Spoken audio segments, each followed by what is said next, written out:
Aloha. I'm here with Uncle Whit down here at Whit's Inn. If you make it here, you've gotten to your Whit's Inn and you might start getting some. He'll give you a hand at that if you just listen to him a bit. And he has got quite the stories, and I have gotten to hear some of them. And this particular one, he does have a book. Oh, do we have the book, Whit? Yes.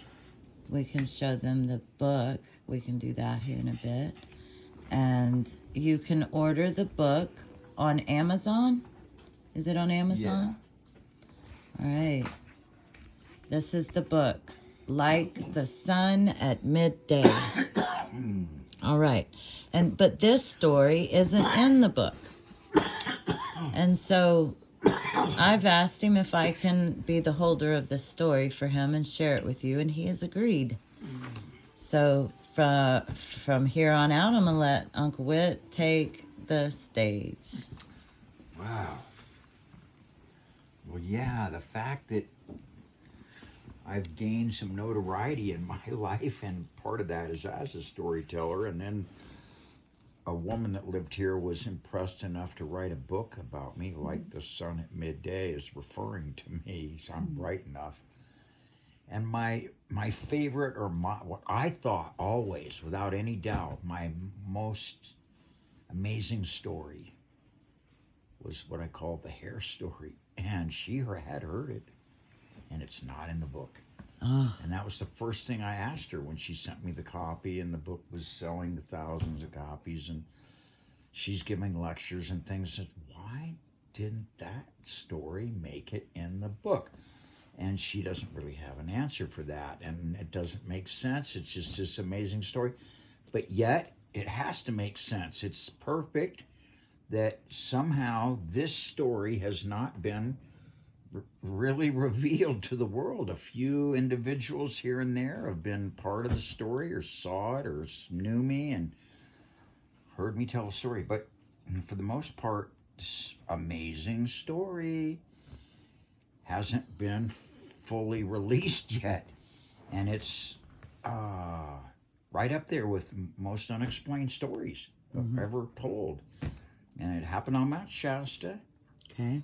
So that adds to the story, and it really adds to their stories of Shasta. This deserves to be in that book. Okay. But they don't even know about this story. Well, they might now. This story may make it finally into the book of the stories of Shasta, because this really is.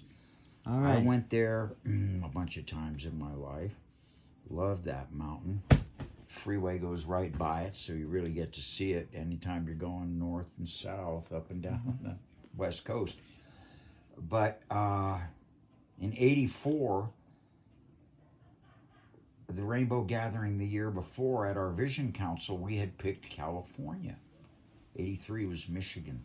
I was there. That was my first one. Nice gathering, Upper Peninsula. And I got photographed that year and ended up on the front page of a newspaper. There I am, sitting at the crystal, giant crystal we had with my son, and I didn't have any. Anyway, I had, I went to Mount Shasta in '84 with dozens of us, 50 of us at least, were camping out on Shasta at this one man's land, and we had yurts up that I owned at that time. My marriage had broken up just that year before, 6 months, so I was a roadie. I had enough money, pretty successful grower, that I had a school bus, maybe even two, and a trailer with yurts, so I could set up a real nice sized camp. Nice. I had 4 or 5 yurts, and they were 28 feet in diameter, and really about as big as this room, big enough for 30 or 40 people to sit in the circle. And we had a main yurt where we focalized the media and different events that were coming at us regarding the gathering. I being one of the were speculating that maybe it was going to be on Shasta, that year's 1984 Rainbow Gathering. Some, like me, thought near here is good enough where we can look at Shasta in the distance. We don't have to be on Shasta, but let's huge amount of turf right around Shasta, with it just standing there all alone like a perfect pyramidal volcano. So, assuming that, a lot of us were camping right up there. Beautiful camp, lots of good memories, good balance of men and women there, and really some sweet memories. I go to sleep in a yurt with 15 other people. I was in the kitchen yurt that night, not the meditation yurt or whatever it was, which had more cushions and blankets, and I'm surprised I wasn't in there, but for some reason I was on the dirt floor of the kitchen, possibly with a rolled pad underneath, but in a sleeping bag on the ground with others. Distinctly remember 2 women were sleeping next to me, 2 sisters, names, no, not part of the story, don't remember. And we probably typically were up till 9 or 10, smoking cannabis and talking vision, reading books, and there were lots of different things going on. And then sleep. So I don't remember anything unusual happening that night. Now, you said you were reading the Bible. I thought I was reading the Bible. Some people ask me all the time, what were you doing that night? I'm pretty sure I was in front of this huge quartz crystal. Okay. One of the biggest a lot of us have ever seen. And we had one right there in the middle of the yurt. And we were channeling out of many books. They were all books of wisdom were welcome. The Bible was pretty popular. We would just open it up sometimes and go, here we go. And I was the voice. Somebody else might, but they were more than happy. Most people let me read, so I was very comfortable being the reader. And the one question that you weren't able to answer was, what were you reading from the Bible? Yeah. Yeah, okay. So, may be relevant, but I don't remember. And your hair? My hair was below my shoulders, pulled back in a ponytail with a rubber band. And was it locked? It was locked or no? It was just normal hair. I never knotted my hair. I never thought about knotting my hair. I brushed it. Okay. So I had brushed hair, and it was no knot at all in my hair. Hadn't even ever thought of knotting my hair. Okay. Go to sleep. Anyway, when I wake up in the morning, the first thing I feel probably upon awaking is pain, maybe, on my head. I reach up and feel the knot. All right. My entire hair, all my hair is now in a knot about the size of a double fist, maybe a little bigger than my fist, on the crown, on the absolute very center top of my head. And it's tight enough to hurt. It's tight. And I'm just sitting up in this memory in my sleeping bag, and here's the 2 women and all these other characters around us, but the 2 women particularly were just sitting up with me too.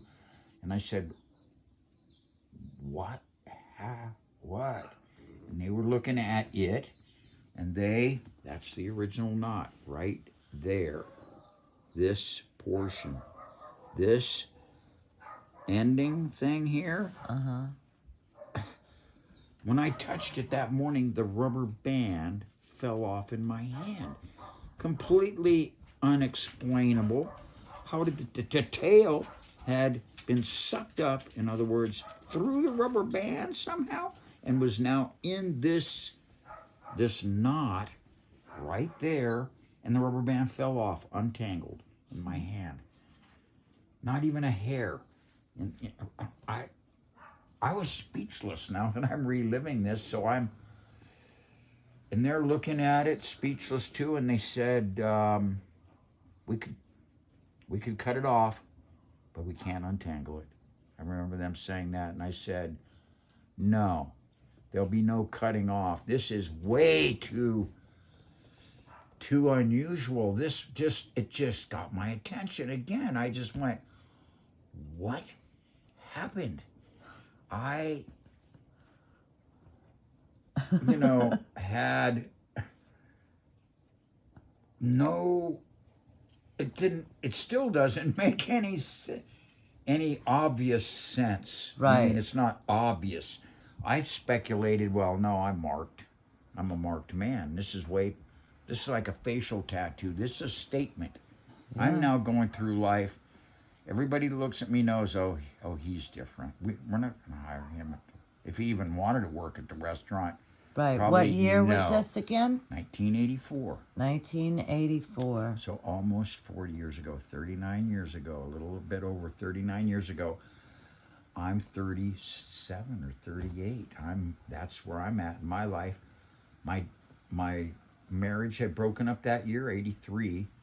I was on the road, rainbowing it. I was dedicated to going to the gatherings and focalizing and working and just helping and being part of the whole process of helping kind of humanity overall, but through this one effort to cultivate consciousness and then return to the earth and be in balance with nature and learn to love each other, take away get rid of the patterning, the programming, that kind of stuff.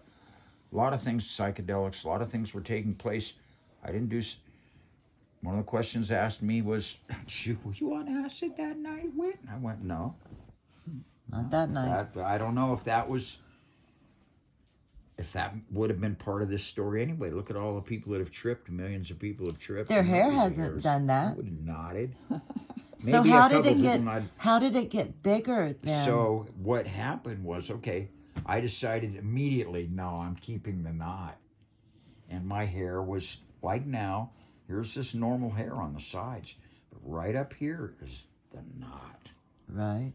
And then it was even the darker brown, not gray. And over the next maybe year or two, it matted my entire sides into a helmet with a knot on top. Wow. And it turned kind of blondish almost. It doesn't look as gold as it used to, but I thought this thing was almost bleached to like gold, and like it was like, wow. I was kind of enjoying that too, like, wow, my hair's getting a chance to really lighten up from the darker, Right. which is my normal color. So here I go, I'm going through life now with this helmet with a knot of hair. And then people see different things in it every day. And if you weren't the right personality for this would have been hellish maybe. So I think most people maybe in general would have just cut that knot that day. Oh no, they would have foreseen. This sets me aside. For me, it was perfect because I could tell, oh, I can handle the attention. Watch what happens. I knew. You're going to get highlighted every day, and you're probably going to enjoy it. So, just going through life randomly at the laundromat, at the store, at Safeway, at the bank. Somebody would go, oh my God. What is it? Your hair is, well, I've never seen anything like that before. Whoa. How'd you do it? Is a big question. How'd you do that? Then I developed my protocol, and I would say, oh, first you guess how you would do it. Make Right. your hair into a knot like this. You could just try to imagine. And nobody, including me, I don't think anybody ever guessed it yet. We don't know. Right. I don't know, they don't know, but they don't know that I don't know. They think I made it. Nobody's ready for, okay, now that you've all given up trying to guess, let me, look at that shape too, that fetal Right. shape with the backbone and a tail, almost a little hands. Yeah. And the face, can you see that? Yeah. That is, there it was. Now this knot, once it got to the helmet stage and with the knot on top, began to digest the helmet. Who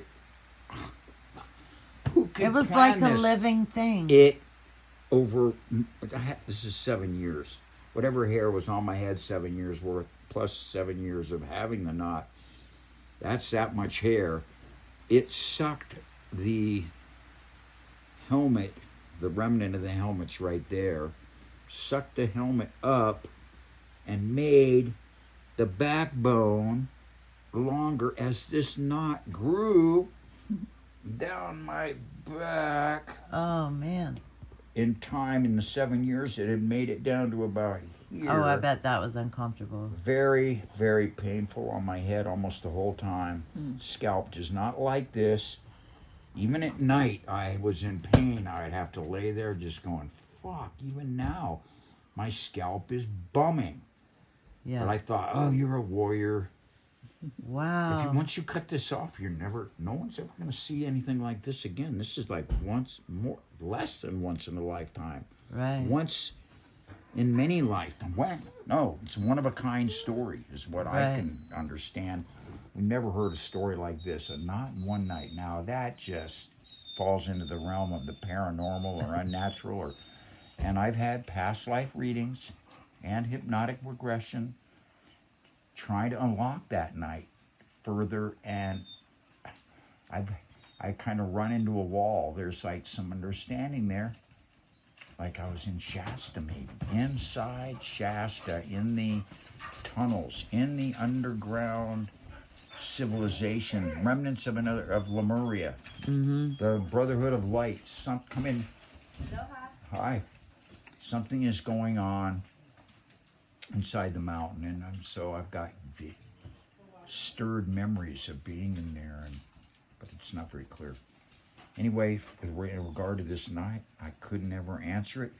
The evolution of the knot, though, continued to grow, and then I wore the tam a lot. I had a hat that would contain it and help keep the weight from pulling.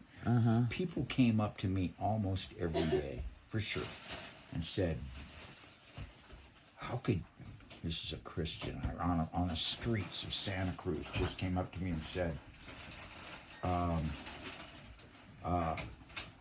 could you do that? And I went, what?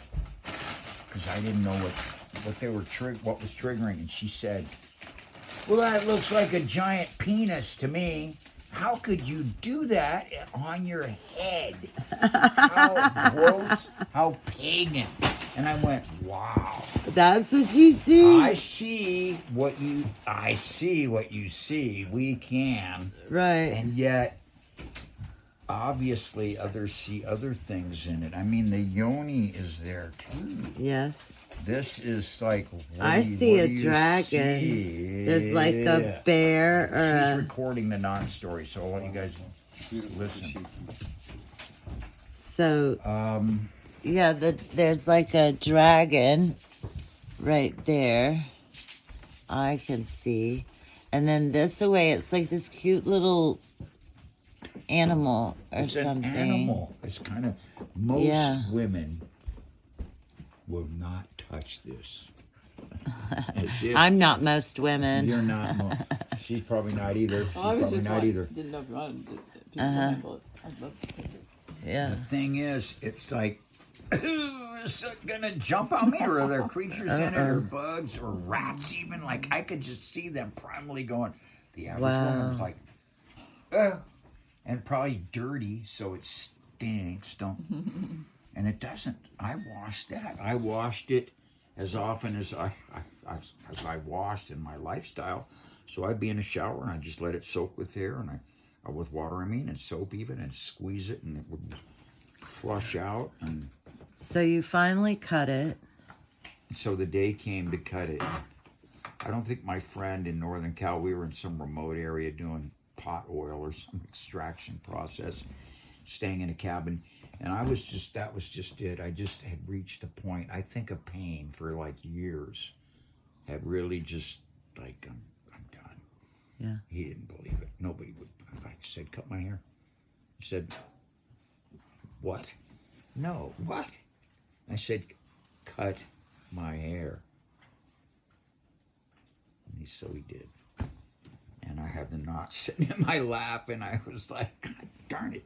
I've seen myself in mirrors and stuff. Right. Still, oh my God. this is why I was a little surprised it was left out of the story book. It's almost like one of the Hawaiian helmets. It is very Hawaiian helmet, which kind of sweeps forward like this. Yes. It also looks like Tibetan high priest helmet and Hopi. The Hopis have a helmet-like thing too, and I've noted it because of my own hair. I've looked and went, Yeah. who figured this out? Right. They did a good job. And then here's a good story. I've got a couple more that are part of it. This one, I was in a I just come out of a laundromat in Olympia, Washington. I'm in the parking lot, probably going to smoke a joint or just kill some time. And a woman comes up to me, but this happened a lot. Whoa, dude, what? How? I said, try to guess. She said, well, I want you to know I'm a professional hairdresser. She looked at it and went, speechless. How did you do it? Tell me. I said, well, first I want you to guess more thoroughly. And she said, well, I'm in the middle of a convention right now, right there. In that building, there's 50 of us, including the grand dam of from New York City of hair. Yeah, no, really, the grandma. Would you come over? And I said, yeah. It was perfect for me. I would totally can do this. Like, yeah, okay. So everybody gathers around me, 50 at least people, like, all staring at it. I'm bending them over. Some of them were hardly any touched it though. It was just like, and nobody could guess. Not one super glue. I heard down low, super glue, and I heard it enough to say no. I just know there's no super glue in here. You've never seen anything. No. Unnatural in here. So anyway, no. Okay, well, no, we can't guess. Tell us, and then I tell them. Don't know. I didn't lay a hand on this knot. This is entirely self-created. Swear to God. I know it's hard to believe, but I didn't start with some imagination that I had, and my friends and I, or somebody working on it for weeks or days or hours or anything. No. One night's sleep, I go to sleep, I wake up, and it's there. And it's mind-blowing. I'm mind-blowing. Every time I tell a story, I think, well, now that's the 100th time you've told a story, and it has a powerful effect on me, too. It's reminding me, oh, bro, you're like a galactic commander. You're a son of God. What are you? This just doesn't happen. This just doesn't happen. So you've been touched by the finger of God. You've been reconfigured up in a spaceship, is one of the great guesses that I kind of like. Beamed up. Bring me up, Scotty. Take me home. And then, no, you still got a mission. You got quite a few more years to do with. You got a lot still to do. But this knot, for me, helps me. In some days with doubt mixed in, some days that are so hard, like, what the fuck? And who am, and I, woo, oh. And then this knot was kind of like, oh yeah, you're an alien from another planet visiting, and you know, you'll write a book about it or be on a talk show back on your planet later on. This is fucking a mission, buddy. And you can't, because of the nature of the mission, we all had to go covert. We had to agree to not remember how big the story is, how many lives are involved, how deep our souls are.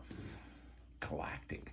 So I'm not even kidding when I say, oh yeah, that's right. You got to remember you're just a visitor. You volunteered, you came. This is kind of a alien, Lemurian. One of the women said, oh, I totally see you, Lemurian, swimming like a reptile through warm tropical oceans. And I knew, oh, I can relate to that.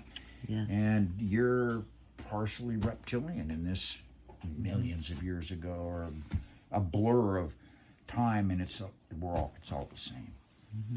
It's all kind Which leads me to our next thing. So, Whit, tell us about your... Well, the puka shell thing, I liked when I saw my first necklace on a surfer. And they've generally, back in those days in the 60s, their girlfriends made the necklace while they sat on the beach, because girls didn't really surf back then. The boyfriends are out there surfing, the girls sitting on the beach talking, a little bit bored, and they're fiddling in the sand. And one of them's a little more industrious than others, one or two of them, and they get puka shells and they make a necklace. So the first necklaces I ever saw were on the surfers, made with fishing line, with fishing, not jewelry fittings, but old fishing hook. You know, not a hook, but a Those little clamps fasteners. and And I liked them though, and they weren't fitted or like mine, reversed or tapered. They weren't purples. They were just standard white kind of. And I liked it enough though to go try to find them, and I did. I began to find them on Kauai's where I was living then, and they're on every island. Usually on the west side, the dry side of the island, there's beaches that have the reefs where the shells live. These are the top of a cone shell. This disc is the top of a cone shell. And when it hits the surf, after it dies, this exoskeleton breaks down and it leaves the disc to the very end. All the tip of the cone shell disappears, grinds away, and this thing actually gets a natural hole in it. When they're really thin, they have a natural hole, and they're therefore the nickname puka shell. Puka is the word for hole. It's a shell with a hole in it. You could have puka pants, puka head, but puka shell, specifically this kind of shell now, over the years, it's not any shell with a hole in it. It is that shell. This one right here, this disc. And at the right beach, you can find a handful on a good day. On my gold mine, I can go find handfuls on a good day. I can come home with a pretty good sized bag and make 10 necklaces, 8 or 10 necklaces. That's a good day for me.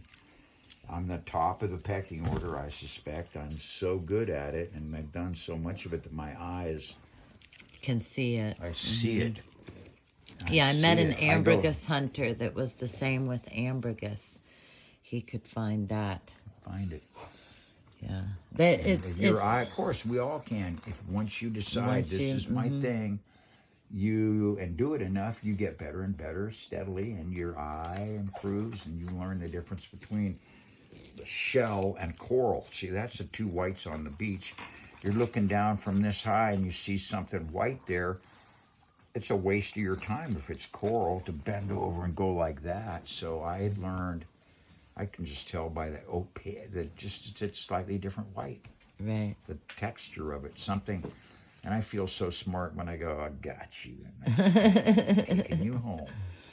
And so these are available. You can contact me, and while I'm here, I can grab one and mail it to you, or you got to come through me, and I'll get you to Whit to get a necklace. I'm going to take some to Aotearoa, New Zealand with me. She's bringing them. And so buying $500 if you're going This is a over pretty there, big deal if you're right going to here. be there and you want one, let She's me going know. to give them to some of the elders and the right people.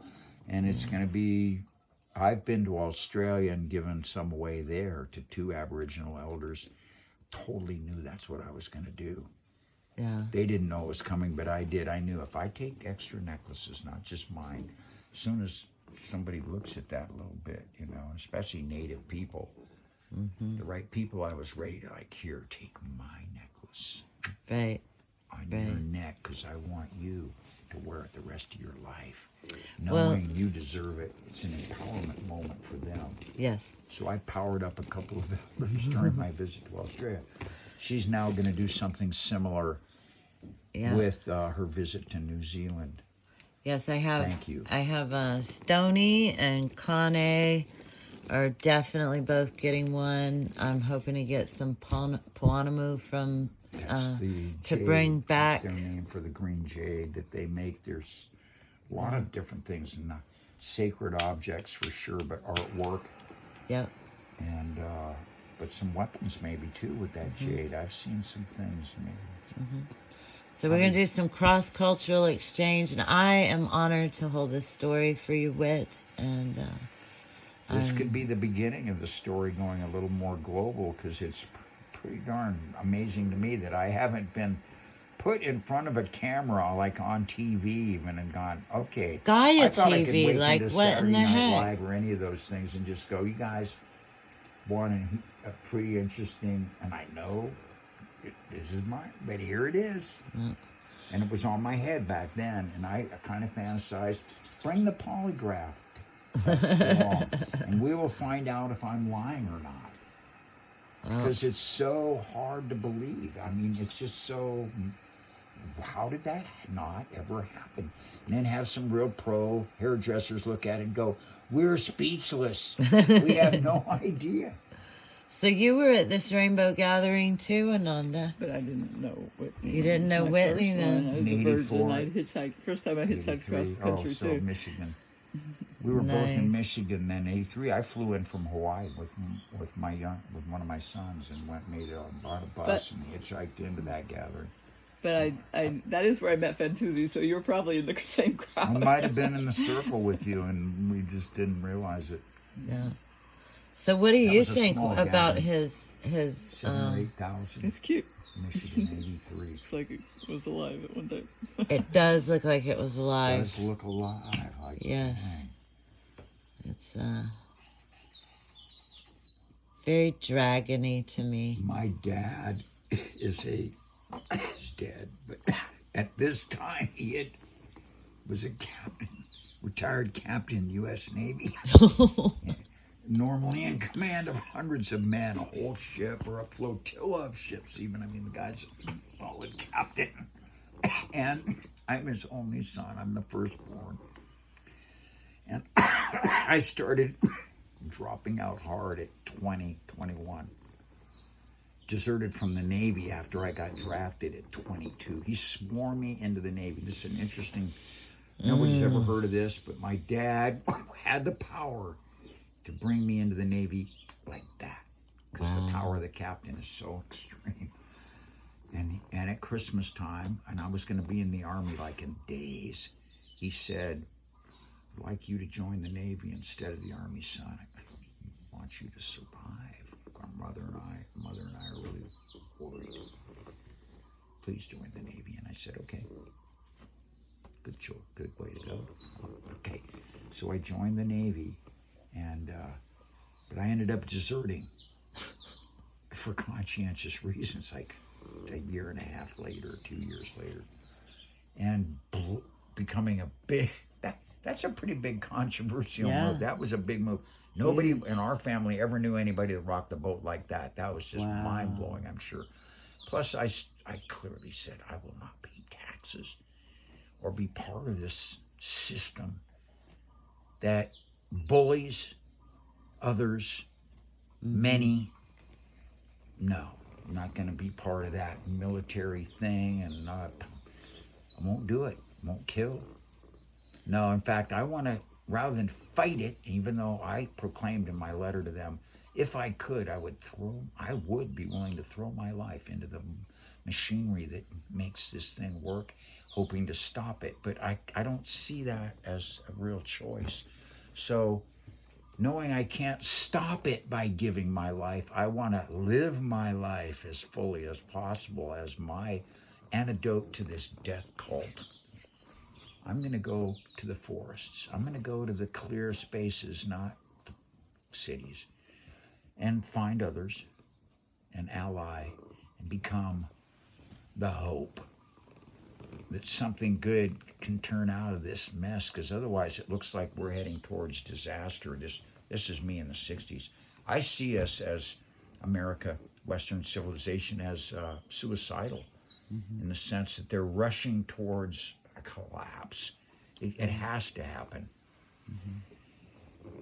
Anyway, I don't want to be part of it. I want to eject early and go over there and try to make a landing place for others who come out before it's too So late. what did he think about this?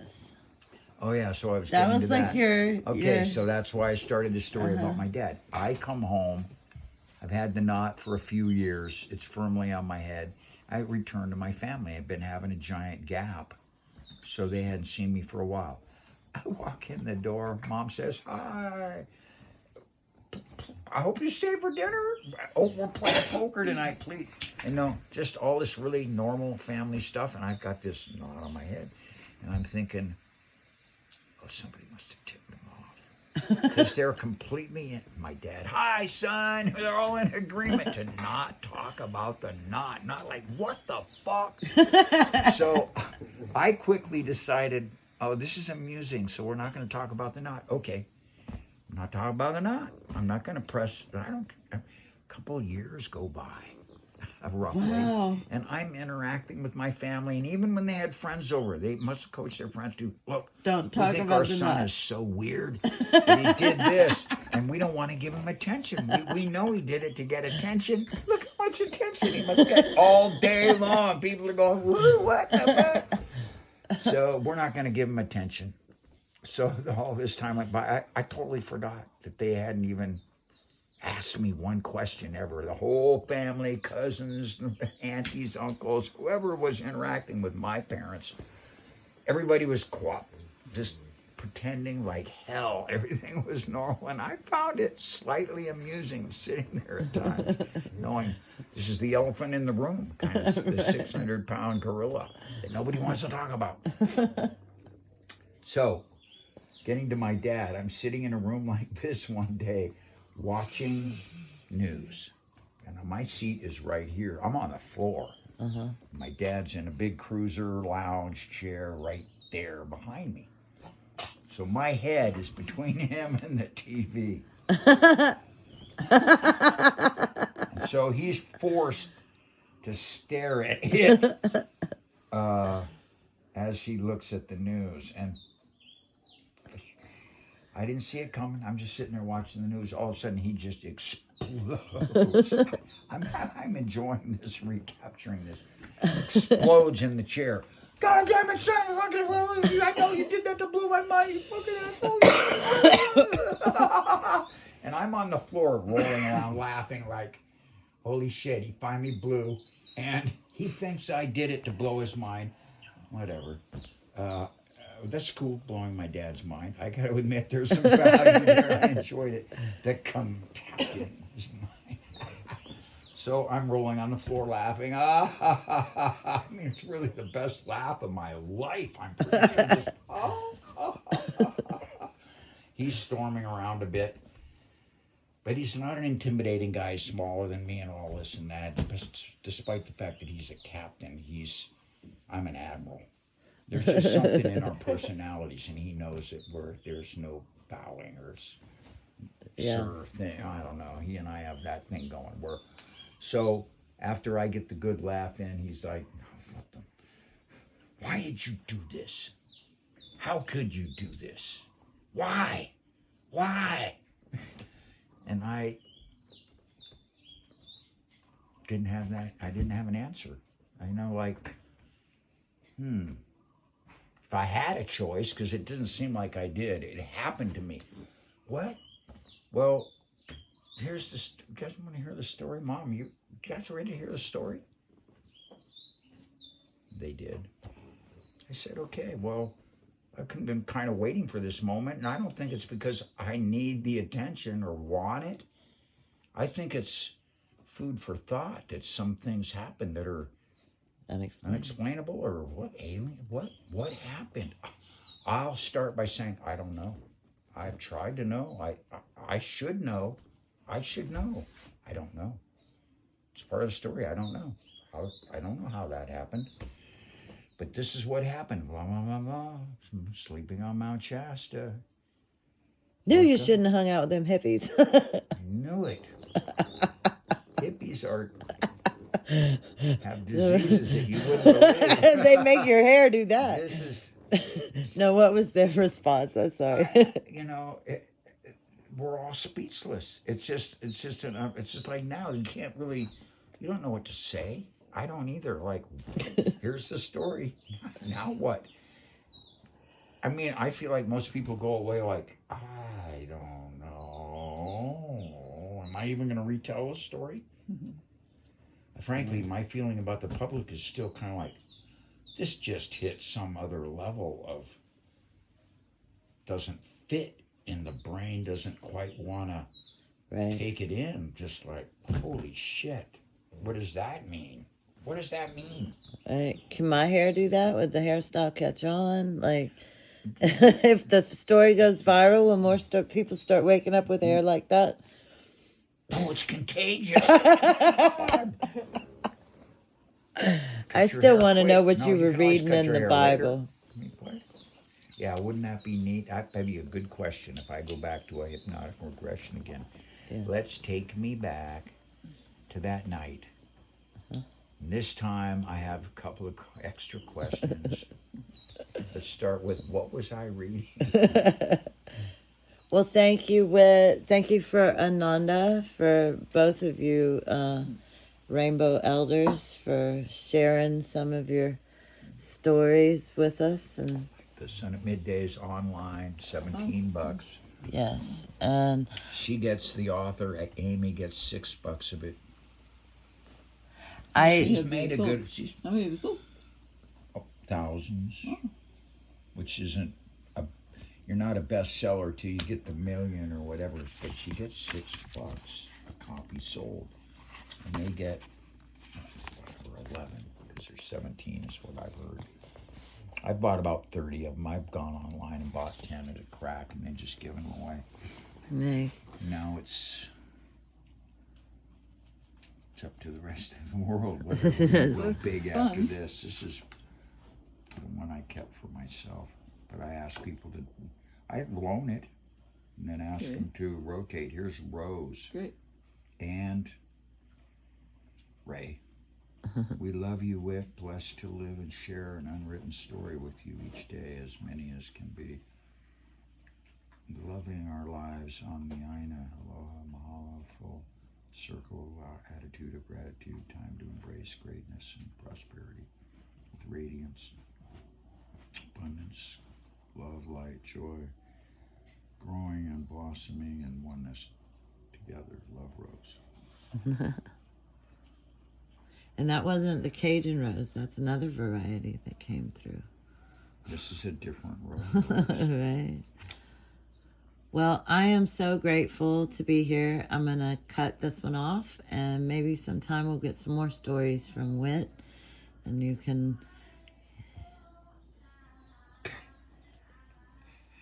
Perfect.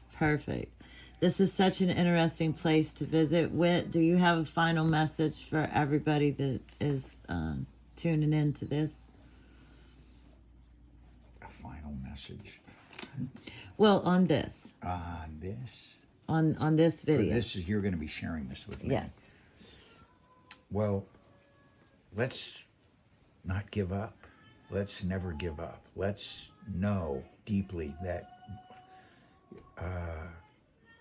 we're making a difference, that it's a positive change that's needed, that we're part of, and, you know, kind of be proud of it. Kind of be happy that you're part of this and not lost completely. It's hard to wake up. It is. It's a miracle. Mm-hmm. They've really tried hard to enslave us. It's hard to believe there's that kind of darkness. I have a hard time believing in it. I've had to read some books to, prove to me that it's real.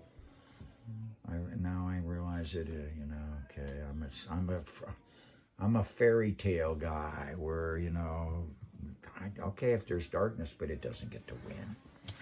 We win, and the good prevails, and we're going to live happily ever after. So I'm going to stick with the fairy tale. It makes the most sense to me, and on I go.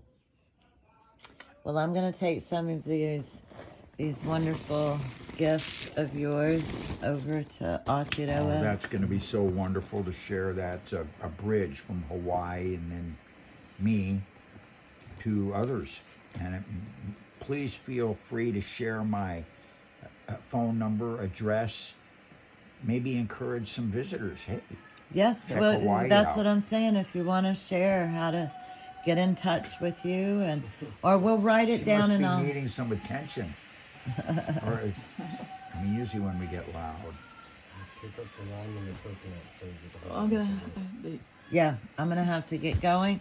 I'll share how to get in touch with Whit and what his offerings are.